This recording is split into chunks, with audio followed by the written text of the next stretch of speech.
Как-то я прочитал одну притчу. Алло, здравствуйте. Я могу с Богом поговорить? В ответ услышал, мол, человек, здравствуйте, соединяю. Здравствуй, дорогой человек, я внимательно слушаю. Господи, я так устал. Хочется чуда, хочется простого человеческого счастья. Прошу Тебя, исполни мои желания.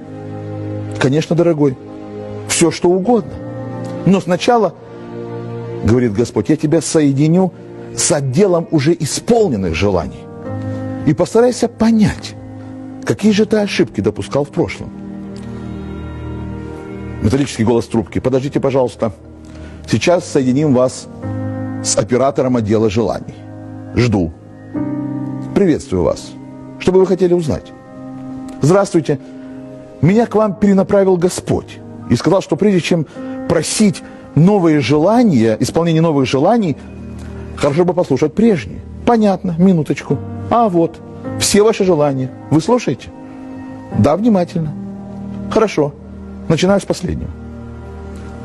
Надоела эта работа. Исполнено. Работа надоела. Муж не обращает внимания. Исполнено. Не обращает.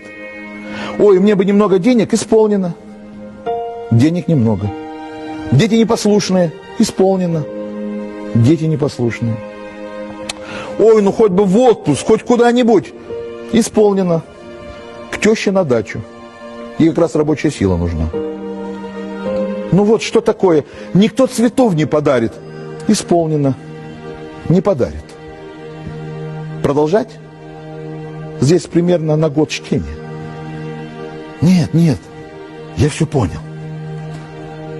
Никогда не жалуйся, что у тебя все плохо. Ты еще не знаешь, что такое плохо или что такое на самом деле плохо. Говори, что у тебя все хорошо. И тогда Бог тебе скажет: эй, дорогой, ты еще не знаешь по-настоящему, что такое хорошо. Держи.